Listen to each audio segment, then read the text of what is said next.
Okay, so welcome to Talking Data Equity for Friday, April 19th. My name is Heather Kraus, and I'm the founder of an organization called We All Count. And We All Count is a project for equity in data. And one of the very favorite things that We All Count does is we hold these sessions called Talking Data Equity.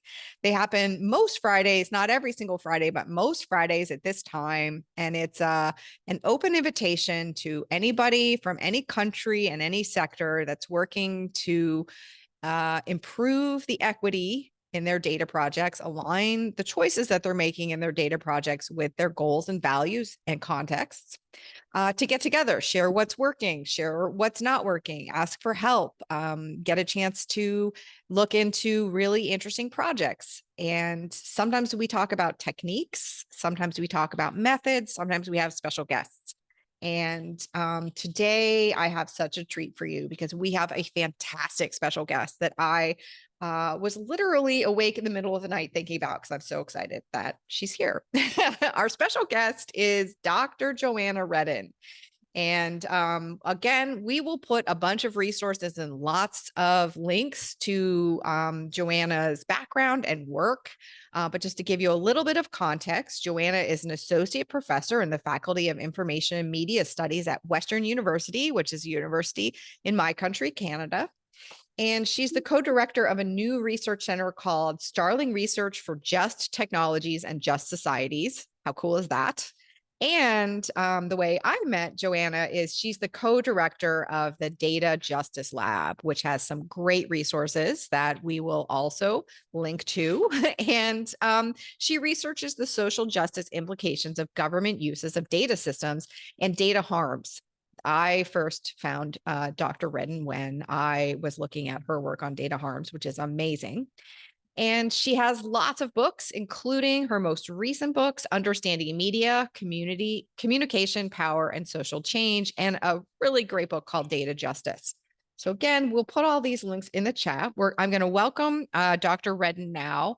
What we ask is that if you want to have a conversation, ask a question, make a comment while Joanna is sharing her slides and stories, that you do that using the Zoom chat. There's a lot of us here, so we're going to ask that you keep your mic off until we get to the live Q&A portion. But feel free to use the Zoom chat to your heart's content, asking questions, having conversations. Joanna, thank you so much for joining us. I am so excited. I just want to say thank you, Heather, so much for the invitation. I really appreciate this opportunity to share the work with you and to hear your thoughts and to share ideas. So thank you all for being here. I'm really excited.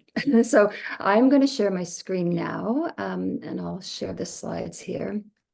What I wanted to do today, I wanted to take this opportunity to talk through different areas of work that I've been involved in, and so I thought that I would focus in particular on a few projects. So I'm going to focus on the data harms research that I've been doing, which Heather mentioned, and I'm going to focus on findings also from the canceled system research that I've published recently, and I'm going to share this with you in the chat.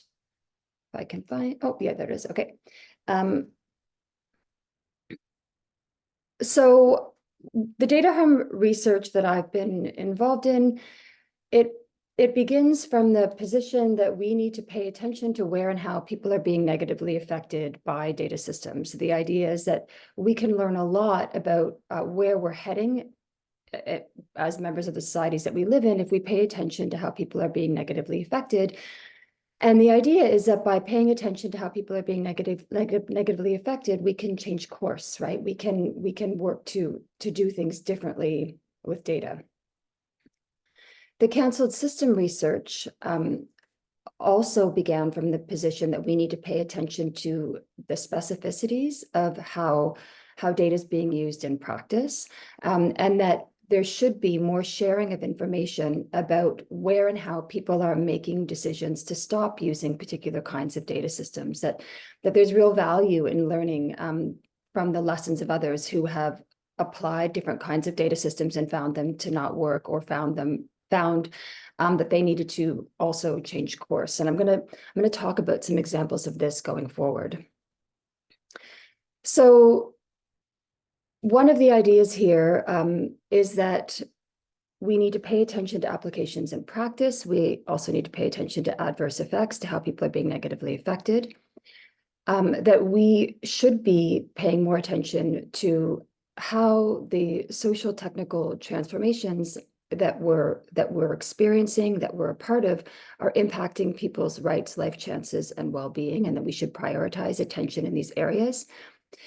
And further, to really try to interrupt some of the hype around AI, predictive technologies, and data systems. The idea for the data harm record in particular was a direct response to a discourse around AI, around predictive technologies that I found really troubling. The idea, I guess, well, the response was to this kind of really trope phrase that we heard repeated over and over and over again. With big data comes great opportunity, but also great risk. With AI comes great opportunity and also great risk. And the kind of research that I was reading, and that you're all very aware of, the research that I was reading was documenting how people were being negatively affected, right?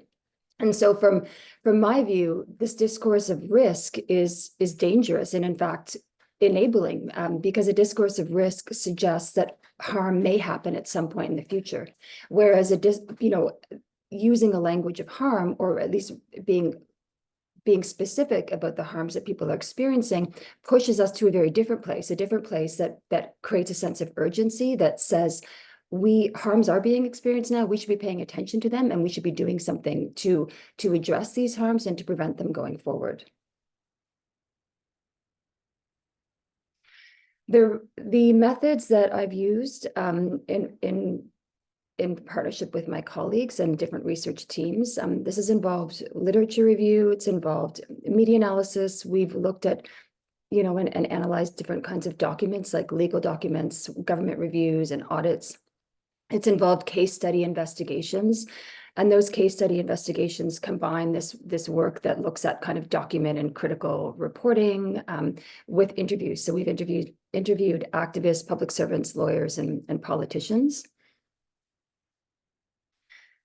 And to focus on harm here for a second, one piece of this research is arguing that we need to expand how we understand harm, and this work has led to a policy brief that was presented in response to the Artificial Intelligence and Data Act that was introduced and is presently being reviewed by Parliament here in Canada.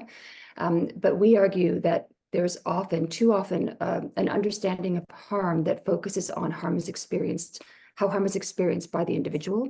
There's often a focus on harm that connects to physical and material injury that doesn't necessarily account for emotional strain or anxiety that occurs as a result of the kind of data practices I'm going to be talking about in a second. We also argue that in our datafied worlds, we need to understand harm as also relating to how harms may be affecting communities, and how harms may be setting societies back. Further, people like Anna Lauren Hoffman and Anhua have argued that, in fact, when we look at the kind of harms that people are experiencing, it's more accurate sometimes to refer to data violence or algorithmic violence if we think about the seriousness of the effects that people are living with. The data harm record, if you've had a chance to open it, you'll see that one of the things that we try to do is kind of create a taxonomy of the different ways that people are experiencing harm. So we document harms that are connected to exploitation. This is the way that people are targeted and exploited based on uses of their data. We identify examples of discrimination that has occurred, unintended and sometimes intended, as a result of different kinds of data practices. We've seen loss of privacy and a wide range of data breaches. We focus on surveillance and how surveillance has led to physical injury as people feel compelled to do more than they're physically able to, the more that surveillance is being introduced into people's places of work. We see examples of manipulation, and this would connect to the micro-targeting that we've seen in relation to political campaigning. We've seen exclusion from the necessities of life as people are wrongly denied access to services or benefits. We've seen examples of injustice. So I wanted to point here to just a few examples. So the first example here in the top corner, that's Pam Dixon from World Privacy Forum. She's presenting in Congress, and one of the areas of harm that Pam identified is the way that people have been targeted by data brokers, the way that lists have been compiled by data brokers so people can be targeted based on perceived vulnerabilities. And so Pam Dixon identified data brokers, for example, selling lists of people who were living in domestic violence shelters, selling lists of people who had been identified as suffering from genetic disease or struggling with addiction. The other image you see here is an investigation by ProPublica.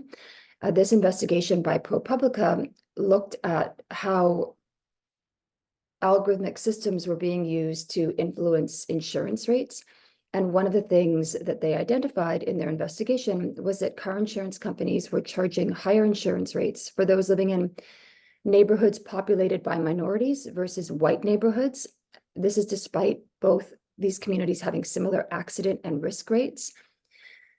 And this really matters in North America, where there's often not very good public transit and people rely on their vehicles to get to work. So if you're working a minimum wage job and you're being overcharged car insurance rates, this means, and what they in fact found, is that people were going without other necessities in order to pay for their car insurance in order to get to work. So this has led to real world harm.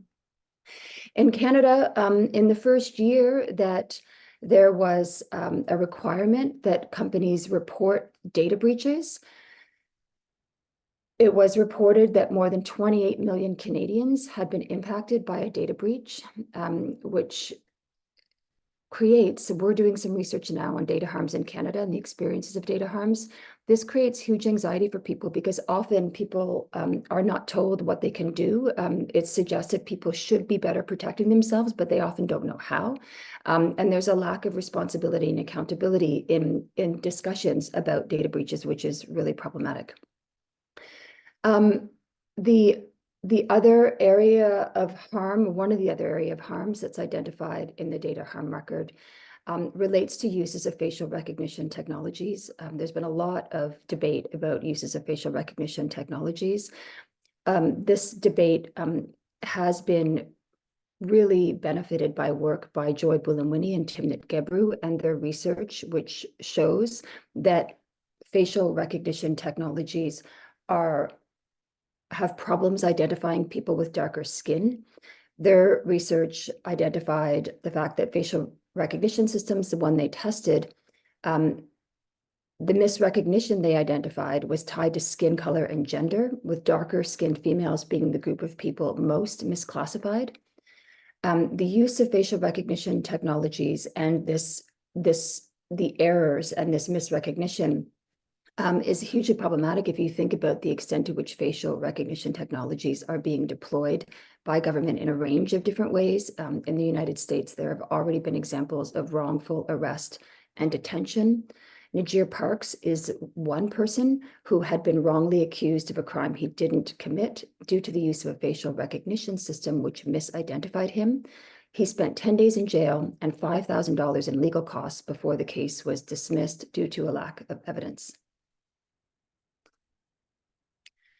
The bottom line, as Virginia Eubanks has argued, is that these systems are impacting all of us, but they don't impact all of us equally. So one of the things that we see in the data harm record and across the research that is being published is that those who are already marginalized are far more likely to be negatively affected by the ways in which these systems are being implemented.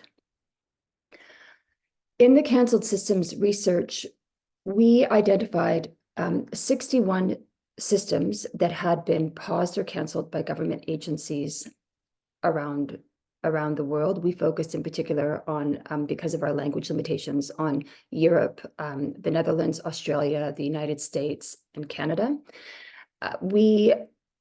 In that research, you'll see that we have a scoping overview where we detail each of these 61 examples. We also did case study investigations, which employed, the document analysis I was speaking to, and also interviews with those who had been involved in the cases of the canceled systems that we identified.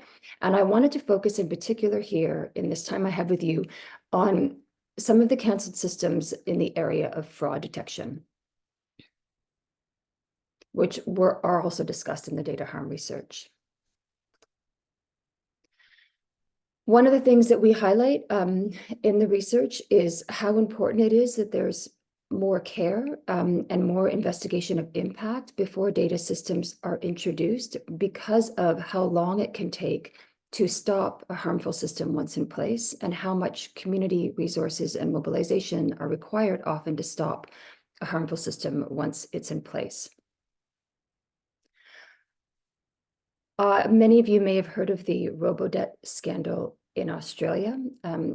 This story starts in 2016, when the Department of Human Services and Centrelink, which manages social security payments in Australia, changed the way it identified if people had been overpaid their benefits. The new method meant fortnightly earnings could be used to estimate annual earnings. And this was a problem for many people who work seasonally, who are precarious, who are students, who work part-time, or who have poor health, because of the way that the income of people in these circumstances fluctuates. The system was also automated. Previously, when a person was flagged as having been overpaid their benefits, a human would investigate if, in fact, this had occurred. The automation of this step was removed when the system was automated, and people were automatically sent debt notices, and it became their responsibility to prove that they had not been overpaid their benefits. This was a real problem because they often, when they received one of these debt notices, couldn't get someone on the phone. Sometimes these debt notices were sent to old addresses, which meant that they would not respond, and then would be hounded by debt collectors. It was also a problem because the system was wrong a lot of the time, right? Because of the fluctuating income that people had. There was a lot of mobilization, which is something we saw with quite a lot with the canceled system. So we saw that often when harm was experienced, those who are affected and community members mobilize. There's often critical media coverage. But despite these kind of pillars of democracy being utilized, and people kind of exercising their voice, even still, it can take years for a harmful system to be canceled. People created the Not My Debt website in this case. They shared their stories of what they were experiencing and how difficult it was to have their cases corrected. Another key thing that we identified in the research that we did is that despite knowledge, and there would have been knowledge that systems like this will be wrong, despite knowledge that there will be errors, often with the harmful systems that we see, there's not been an impact assessment of how the system is going to affect people, how it will affect decision makers. So it is often the case that impact assessments have not been done before these systems have been implemented. It is also often the case when we see harm, is that there are not processes put in place so people can redress or counter the harm that they're experiencing. There's not an expedited way for people to kind of correct the mistake and correct what has happened to them. We're seeing a worrying trend, and this is something that was echoed by the former UN Special Rapporteur on Extreme Poverty and Human Rights. One of the things that he has pointed out in his survey of the automation of welfare systems around the world is that there appears to be a shift in state-citizen relations if we look at the way that these systems are being implemented. And so with the robo-debt example that I just pointed to, you can see how, and this is something that the legal aid lawyer that we interviewed, Dan Nicholson, pointed out very early on, there's a shift in responsibility. So the systems are implemented in such a way that it becomes the onus of the individual to prove their innocence, rather than the onus of those alleging guilt or inferring guilt to prove that they're right. And this is hugely problematic. After years of activism and advocacy, the federal government in this case conceded that the automated debt recovery system it had introduced was flawed. Research documented, and it was suggested that anywhere from 600,000 to 900,000 robo-debts that had been issued for people to repay would need to be reassessed. This is after several investigations, I must point out. And in 2020, the government agreed to pay 1.2 billion to settle a class action lawsuit. There was an enormous amount of human and financial cost. So there was reports of suicide as people already living precariously and having real difficulties, were hounded by debt collectors for debts they didn't owe. There were people who reported extreme stress and anxiety, illness, and we saw this pattern in other areas of fraud detection, automated fraud detection systems that we've looked at. So in Michigan, there was also another automated fraud detection system that was introduced after years. It was also canceled. That led to bankruptcy and homelessness that's been documented, and also was successfully legally challenged. We've seen other examples of harm that relate to the way algorithmic systems are being used to determine home care hours. This is another example of a canceled system. In this case, the system was an algorithmic system that was put in place to determine how many home care hours someone was eligible for.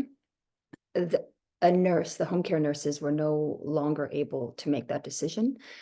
This led to people seeing massive cuts in their home care hours, which led to real tragedy and disaster. There was a lawsuit that was filed by some of the claimants also in partnership with Arkansas Legal Aid. The case was led by Kevin DeLeban. There was critical media coverage. An example of this is here. There was a Kark News 4-part series. The challenge, this challenge took years, and it was only through legal challenge and political mobilization that the system was canceled. Another example of a canceled system was the Siri profiling fraud detection system, was also canceled after years of mobilization and lobbying. We've seen systems canceled on different legal bases. And I'm focusing here specifically on fraud detection systems. So the Netherlands system was found to violate higher law and human rights. Australia, the system was ruled unlawful, and there was a class action lawsuit. In the United States, the Michigan Integrated Data Automated System fraud assessment system was canceled after legal challenge. In other areas, we're seeing fraud detection systems that were canceled by government agencies because they were found to be not effective, right? They didn't do what people hoped they would do or what it was promised they would do. Across the canceled system research, we find a range of reasons for cancellation. So we see systems canceled after civil society critique or protest. We're seeing civil society mobilization. We see a range of critical media coverage often occurring in places where systems are canceled. There's a wide array of legal actions taking place. We see government concern, and we see the intervention of oversight bodies concerning issues related to privacy, fairness, bias, and discrimination. We've seen really significant critical government review that has an investigation that has led to cancellation. We've seen political intervention, and we've seen concerns about procurement or about ownership relationships in relation to data. And I guess in the last 10 minutes that I've got, I wanted to talk a little bit about what we can do and what are some of the lessons that we learned from this research about what we can do. And so one of the things that we point to in the canceled system research is that there are a range of areas where we could have better oversight and accountability, which would include increasing transparency around systems to ensure that there's a wider group of people that are involved in decision making about where and how systems are in use, ensuring there's more of an interdisciplinary group that is at the table when decisions are being made about what kinds of things it's appropriate to use algorithmic systems for.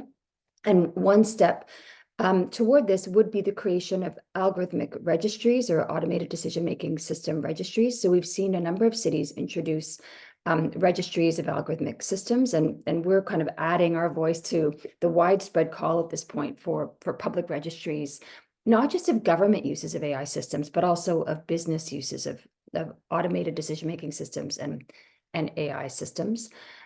We are also arguing that public organizations, kind of independent public authorities, should be resourced so that they can proactively investigate systems instead of only having the option to reactively respond to harm once it's occurred. We argue that there needs to be more attention, and this is something that I think is really important going forward. So the way that we talk about harm often focuses on a specific example of harm that's occurring. And because of the increasing uses of data systems, the ubiquity of these data systems, we argue that there needs to be more attention to the compounding way that harm may be experienced as systems are introduced across areas of our lives, right? So we argued for equalities impact assessments before implementation. We also argue that there should be a requirement that those introducing automated decision-making systems or different kinds of applications should have to account for the history of these systems. So the fraud detection systems I just talked about were just one example, but we see very similar systems being introduced in different countries without any kind of discussion or review of how the system is not going to lead to the kind of harm that we've seen the similar system lead to in other places, right? So there should be a requirement to account for the history of these systems. We are arguing for wider public and civil society engagement. We also argue that there should be an option for communities to decide no-go areas. Maybe there are some areas where the risk of harm is so great that we decide we don't want to use AI or an automated decision-making system in this area. We argue that there should be responsibility for system legality and for the accuracy and effectiveness of systems. And this, one of the means to do this would be to ensure that there is a wider group of stakeholders who review and examine systems before they're implemented. We argue that we need to really be thinking carefully about procurement. We're seeing examples where there's real concern about the way that public agencies are being locked in to public-private partnerships and what the implications of this might be in terms of the kind of transparency that is possible, right? Especially, and if we start thinking about the way that commercial interests are tied into all of this. And we also argue for a politics of care. And we need to be thinking about the way in which we're kind of arguing that we need to really intentionally challenge this distancing effect that is happening between people and the way these systems are introduced in ways that create more distance instead of recognizing our interdependence to each other. Here in Canada, we've kind of taken steps in this direction with recent research. So we just published the tracking automated government in Canada register, which I will put in the chat here. The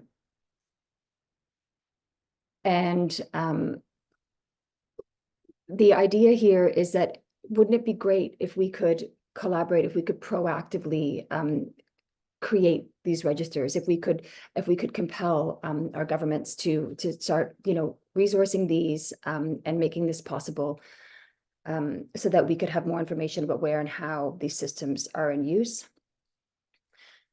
We also called for strengthening the Artificial Intelligence and Data Act, and for this piece of legislation to be be withheld, to be pulled back so that we can have wider consultation. There's a lot of concern here in Canada about the way in which there was a lack of consultation around that act. We're arguing in a submission to the Standing Committee on Industry and Technology in response to the Artificial Intelligence and Data Act, which is part 3 of Bill C-27. We're arguing that we should be, and there should be, an intersectional lens that is employed in analyzing and considering what kind of oversight mechanisms we need. And you can check this out if you're interested. I'll also put that in the chat. We're also arguing, I teach about data, and I've been doing it for a few years, and there's a lot of interest in this. My students tell me they talk about this with their parents. Their parents are kind of checking out some of these resources and are really interested. I've been talking to seniors organizations here in Canada. There's a lot of interest, and we think that there's a real opportunity to use these issues to create more democratic societies, right? We can all be learning more about these systems, and in the process of learning more, we can be having discussions about the kind of societies we want to live in, the kind of oversight we need, how we can work together to create better worlds and better futures in response to kind of increasing datafication. And I'll end there. So thanks so much for your time. This slide that you see here, this is a part of a larger project we've done at the Data Justice Lab, and that project involved looking at different mechanisms and tools we can use to increase more civic participation and debate in discussions about data. So thanks so much. Joanna, thank you so much for sharing, bringing so many resources ready to share in the chat. That's awesome. And for kind of taking us on a tour of the work that you're doing. As you folks can see, there's so much to cover. We could have had Joanna as our special guest for a week and we still wouldn't have covered it all. And also, I can always tell when a Talking Data Equity is going so well that people are texting their friends and colleagues because the waiting room just doesn't stop streaming. And that was today, like people just joining throughout. So thank you so much for coming. I really, really appreciate it. And there's a couple of questions in the chat. But before we go to the chat, does anybody who's in the room live with us today want to unmute themselves and ask a question? There's enough of you that I think it would be ideal if you can put your hand up. If you click on the Zoom reactions, which is like a smiley face with a plus on its head, that'll let you put your hand up. If you can't put your hand up, it's okay. You can just go ahead and unmute. And if you feel shy about unmuting and asking a question, you can put it in the chat for everybody, or you can direct message me and I will raise your question live. So is there anybody in the room that wants to turn their mic on? While you decide, I'll get to some of the questions. There's some of the questions have some things in common. And so I'm going to go to that. And there's several questions about surveillance in schools. Have you done research, or do you know of research that will help us think through or have informed conversations about surveillance in schools? Some people are asking about surveillance in schools in general. Some people are asking about social media surveillance. Do you know anywhere that you would point us on that topic? Yeah, so Jen Person of Defend Digital Me, I'll see if I can get the link here in a second. She has been doing really fantastic work raising concerns about surveillance in school. She's based in the UK, but she has also been intervening in debates in Europe and has a number of resources on this topic. Ben Williamson has also been doing a lot of work on surveillance in schools, and he's been looking at the implications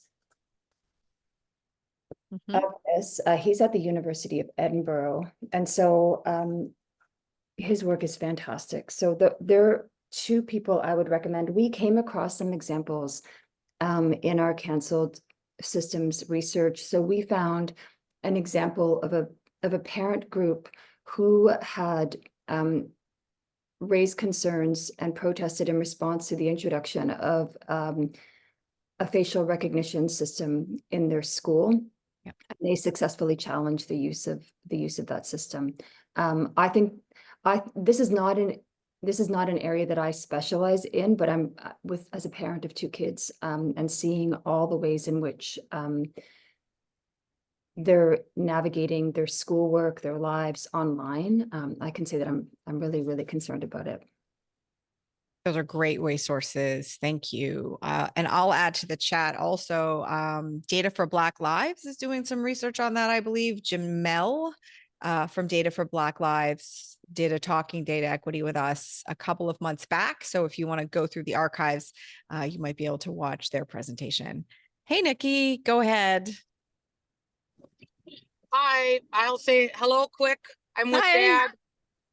Dad. I had to do my father doctor appointments Fridays. Anyways, I'm wondering if anybody has gone to the Indigenous Data Sovereignty Conference last week in Albuquerque. As an evaluator, an Indigenous evaluator, we have been trying to put in terms of policy and governance Indigenous data sovereignty. So how is data conceptualized? How is it governed? How is it used? Who owns it as part of the work? And this is a global movement, but the United States is severely behind. And in light of the Evidence-Based Policy Act, and that we don't have tribal nation representation federally or at any of the state agencies, I think this is very important, because in the era of evidence-based policy making, and evidence-based models, and that's how funding goes, whether it's to procure contractors and vendors and consultants, or as part of formula or competitive grants. I think it's super important that we are trying to use Indigenous data sovereignty principles to operationalize and build into our work. It's being done in Canada, Mexico, Central America, Australia, New Zealand. I don't see much evidence of it here. And so I'm just wondering if anybody's working on that. I know I have been, but we need a bigger movement. Thank you. Hi, So Nikki. My name is Janice Herrera, and I was at the Indigenous Data Summit. It was in Tucson, but I happen to live in Albuquerque. So yeah, I would certainly be happy to connect on it. Thank you. Yes, it was in Tucson. I'm going to Albuquerque this week. I got my trips mixed up. I'm just posting resources in the chat.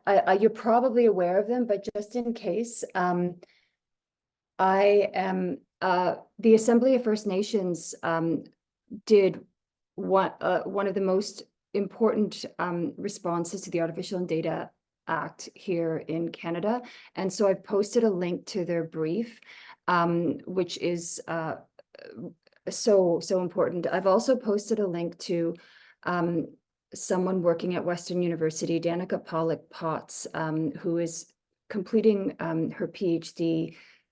She's focusing on Indigenous data sovereignty and doing precisely, I think, what you were stressing is needed, Nikki, in response, in thinking about, conceptualizing data sovereignty and thinking about, also operationalizing that. And I was also looking for Jason Lewis's website, who the Indigenous Data Protocol that Lewis developed in partnership with their colleagues is so important, and I've been learning so much kind of reading that. So I can't seem to find it online though, but maybe I'll share it with Heather after this. yeah, go ahead and share it with me and I can put it up when I put up the rest of the resources. Okay. Also, other people are adding a few more resources to the chat as well. So don't forget to check those out.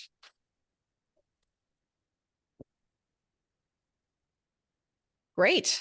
Really important topic. Oh, yeah. Great. Thanks, Joanna. Thanks, Nikki, for the question. Hope the doctor's visit goes well. Always good to see you. I appreciate you joining us. Anyone else in the room want to turn their mic on and ask a question? Also, we will then take, oh, great. Hey, Janice. Hi, I do have a question around surveillance. So in Albuquerque, there's an emergency congregate shelter that's outside of the city limits, and the city does not have cameras on the contracted shuttles that take people from town on a 30-minute ride to the remote facility in the desert. And then the facility, which used to be an old jail, has a bunch of cameras everywhere, but apparently none of them work. And so for me, I understand that they're saying it's a best practice not to have working cameras in the shelter for privacy reasons. And I always want to protect privacy. And also, because of the number of health and safety issues that have occurred at this facility, which is not adequately staffed, in my opinion, with medical personnel, sometimes I do feel like the benefit of the data is to substantiate people's claims who are staying there. Could pose some benefit as well. And so I was curious as to there are other solutions besides, this like take everything off the table approach. Yeah, I mean, I think that's a really excellent point. I mean, I think in the presentation, because I was focusing on harms and the harms research, I think that harms research, I suppose, is meant to demonstrate approaches that didn't involve kind of careful consideration before implementation. But I don't think, and I wouldn't argue that there's never a need for data systems, right? Like I think that, one of the things we found really important work done too. I mean, so we did find examples of great care where people were, piloting specific systems over years, like very carefully before considering implementing them to determine if the systems were going to do what people thought they were going to do, and if they were going to work, if there would be any potential harm. And so that's an example of a good approach that we point to. We also found an example of a system that was being introduced to try to make transport decisions more equitable for young people. And it was canceled because there wasn't enough kind of engagement with the public, and the public misunderstood what that system was intended for. And so in that case, what they did is they paused the system, but they decided to reach out and have wider consultation with community members and to discuss, as I think probably would be the case in this example that you just raised, Janice, like, okay, if we think that we do want a particular kind of data system, how do we do that? How do we do that carefully? How do we do that in a way that people want, to ensure that we get the benefits of what people want without a kind of, while avoiding unintended negative consequences? I don't know if that answered your question. I really take your point. I mean, we have the same. I mean, we're seeing a lot of concern around detention and what's happening in detention facilities here in London, Ontario, in Canada more broadly, and in the UK where I was living before. It's a huge concern. Yes, that actually is a huge help in the particular detail that when we pilot things here to do, initial test runs, we typically will go maybe 1 year to 18 months. And so a multi-year approach definitely makes sense. Thank you very much. Great to see you, Janice. Anyone else? We still have a few questions in the chat. I think I'll ask one of the follow-up questions in the chat because it relates, Joanna, to what you were just saying about when you mentioned that there was some misunderstanding with the community in terms of what the purpose was. And that's something that I hear a lot of is, we can't explain this. We can't get communities involved because there's simply no way that we can make this great, amazing complexity understood by the average mortal. How do you respond to that? Can you help us with some language to respond to claims like that? Yeah, I mean, I think I respond to that with examples, maybe. Yeah. So like I'm thinking about the Dissident initiative in Barcelona, and that's that's an example, a really good one, where there has been real effort to communicate about data practices and get community involved, and there's continual learning, and so I think real world examples that demonstrate that people can understand, they are interested, they can engage. And yeah, so I think that's how I would respond to that. And I think, you know, we're planning to try it out here. So we're talking about holding a people's council or a deliberative dialogue or some combination of the two. And this is building on the work that Val Steves has been doing around concern or issues that young people have in relation to social media and social media practices. And so she's kind of explored that method, and we're going to work with her and learn from her. And you know, a lot of the work that she's been doing, you can check out the Equality Project. There's a website online, and you can check that out. So I think and you know, I've done a public library talk, and we're doing workshops. I was approached by a seniors group in Quebec who are really interested in these issues. And my friend and colleague, Alyssa Santivani, is involved in repair cafes and repair work where people are learning how to, you know, engage with technology and how to fix their tools if they can, right? That's another huge issue. But Yeah, that's so helpful. And that was one of the things that just drew me immediately when I first came across that data harms record, was exactly how you're saying, like it's examples. It's not theoretical, it's not abstract, it's not in theory. It moves away from risk into this has actually happened. And I'm very excited that one from Canada is coming.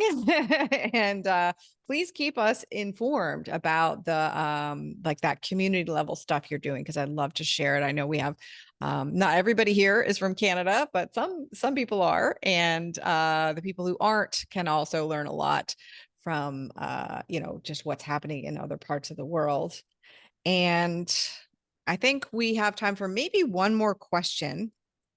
And I think I'll summarize a series of questions that are in the chat and say, in terms of communities and voters trying to take this to like political accountability, have you found any example, I guess, of what politicians actually care about? Because what the politicians care about and will and won't vote for are so different than some of the harms. You know, some of the harms aren't something that is going to get a politician elected or not elected. So have you found a way to appeal to the intrinsic motivations of policymakers in any country? yeah, so this is really important. And I think that we've tried to do this in different ways. So I think that the research informed approach, at least for us, has been really useful. So we found that the kind of case study investigations that we're doing, and particularly like we did some case study investigations of systems in the UK, and that those case study investigations provide kind of illustrative examples. Like I think we were just talking about this, that can be really powerful. We found that really just documenting the range of applications. So these registries, so the registry that I just pointed to in Canada, that's gotten quite a lot of media coverage, and I'm being told that that's getting attention, Mm. and I'm being Oh, contacted by people, right? So that's changing the discussion a little bit, I think, because it's the big issue here in Canada was that the first attempt to really regulate AI in a concerted way, the Artificial Intelligence and Data Act, is not going to apply to government agencies. right. And so that piece really demonstrates how widespread applications are, and that there needs to be oversight now, and really thoughtfully done oversight.